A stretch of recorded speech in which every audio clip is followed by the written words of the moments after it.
وأقول في القرآن ما جاءت به آياته فهو الكريم المنزال وأقول قال الله جل جلاله والمصطفى الهادي ولا أتأول.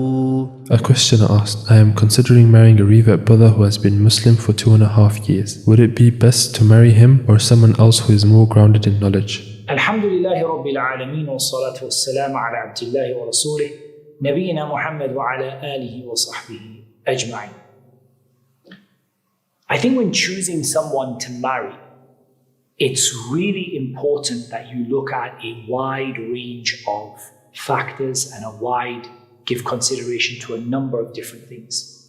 So in this question, what is mentioned is that there is a revert Muslim brother who has been 2.5 years Muslim. Would it be best to marry him or someone more grounded in knowledge? Really, that in itself is not enough information, and also it really needs to be thought of a little bit different. So the first thing we're going to look at is we're going to look at his religious commitment. Now, no doubt knowledge is a part of that, but religious commitment, I would describe it slightly differently. Out of the knowledge that he has, how much of that knowledge is he putting into practice every day? In fact, you see that this is a person who every time they get knowledge, they put it into practice as best they can. And they are actively trying to get more knowledge and trying to learn the religion, then that is a very, very good sign. But somebody who is not practicing at all and is saying that, I've been Muslim 2.5 years, I need more time, then that's probably not a very good idea. It's not the right type of person to marry. And it's not down to the number of years, because somebody could have been Muslim just 2 months or 6 months, but could be really have become very firm in the religion and very dedicated to practicing and very consistent and trying their very best and learning actively, surrounding themselves with good people. So it's not really down to the number of years, but it's down to, or even down to the amount of knowledge per se, but more to do with what they are doing with that knowledge and whether they're implementing it and whether they have the signs that they are actively trying to seek more and actively trying to grow within the religion. The second consideration is their character, because there are people who are people of knowledge, they're people of goodness, people who are practicing the religion of Islam, but in terms of character, the character might not be the right person to marry. So that could be down to the kind of softness of character, gentleness, patience, forbearance, kindness, consideration, and things like that. The next thing to consider, which I believe is extremely important, is to consider compatibility. So compatibility is a very general word, which basically means that the two of you will, inshallah, work, the relationship would work, you would be good together. And that doesn't mean you have to be the same. It just means that you have to be comfortable. So the fact that you mentioned that this is a revert Muslim brother suggests that the person writing this question isn't a revert. So again, the culture you are coming from within Islam, your family's cultural background, how much would that suit this revert Muslim brother? Would he manage it okay? Would they be really understanding and kind of make him comfortable?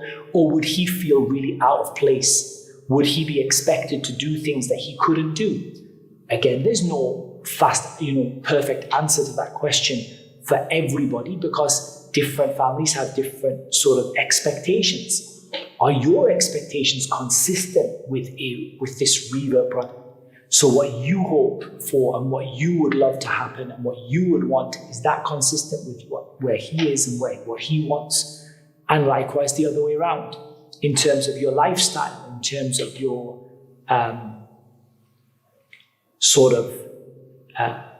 goals, whether it be financially, whether it be children, whether it be seeking knowledge, whether it be travel and so on, are they compatible with this brother? So compatibility is really important. Are the two of you generally compatible in terms of, your general sort of character, culture and expectations and so on. That's also really important to look at to make sure you can be different, but the important thing is compatibility. So I would say that those three things, there are others, but those three things are a good place to start. I would also urge you that if you do want to marry this revert Muslim brother who has been Muslim for 2.5 years, I would honestly suggest that the communication is between him and between your father. If your father is not available for some reason, then for him to have appointed someone to take that responsibility from your close relatives, like a brother, for example. But ultimately, if your father is around, then it is his responsibility to talk to this brother. Don't reach out to him by yourself.